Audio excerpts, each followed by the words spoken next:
নমস্কার বন্ধুরা, আজ নতুন রেসিপিতে চলে এসেছি।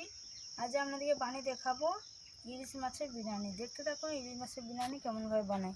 আগে মাছটাকে ভালো করে কেটে ধুয়ে নিতে হবে। তো মাছটাকে কেটে নেব। মাছটা ছাড়িয়ে নিয়েছি ভালো করে। এবার এটাকে ভালো করে পরিষ্কার করে কেটে নেব। করে কাটলে কি ভালো হবে, ভাজতেও ভালো হবে। ওগুলোকে কেটে নেব।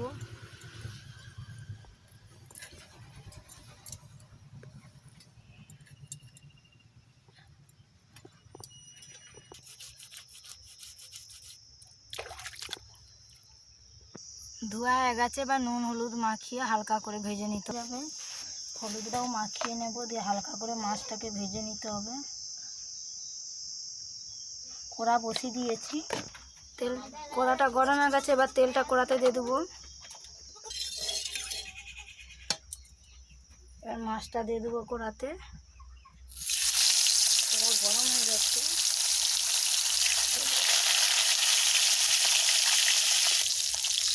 ভাজা বুঝতে পারছেন, হালকা করে ভেজে নিতে হবে।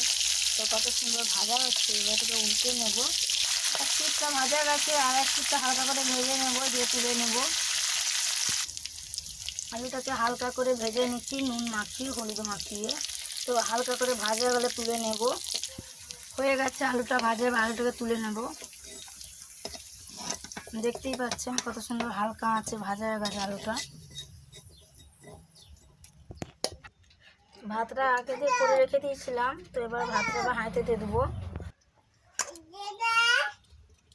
ভালো করে ভাতটা বিরিয়ানির কাইটা বানিয়ে রেখে দিয়েছিলাম। মশলাটা বানিয়ে রেখে দিয়েছিলাম। মশলাটা এবার দিয়ে দিতে হবে পরিমাণ মতো।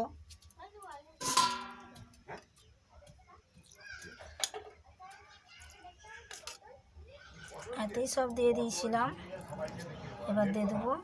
তারপরে মাছগুলোকে প্রথমে আলুগুলো সাজিয়ে দেবো। তারপরে মাছগুলো দিয়ে দেবো।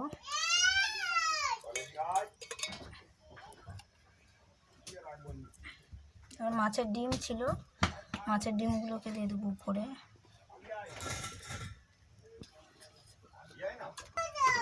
সব কিছু দেওয়া হয়ে গেছে। এবার ভাতটা দিয়ে দেবো, দিয়ে মশলাটা দিয়ে দেবো। বিরিয়ানি মশলাটা দিয়ে দেবো।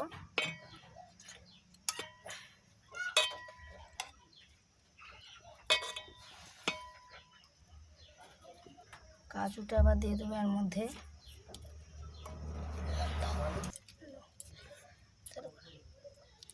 এবার কমপ্লিট হয়ে গেছে। এবারকে ভালো করে চাপা দিয়ে উনানে বসিয়ে দেব।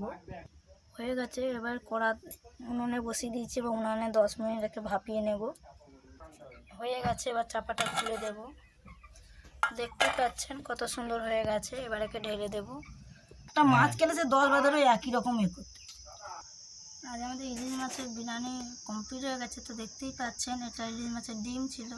তো ডিমটাকে ভেজে ওর মধ্যে দিয়ে দিয়েছিলাম, আর আলুগুলো তো ভেজে দেখিয়েছি আপনাদেরকে। তো আজকের মতো আমাদের এখানেই সমাপ্ত।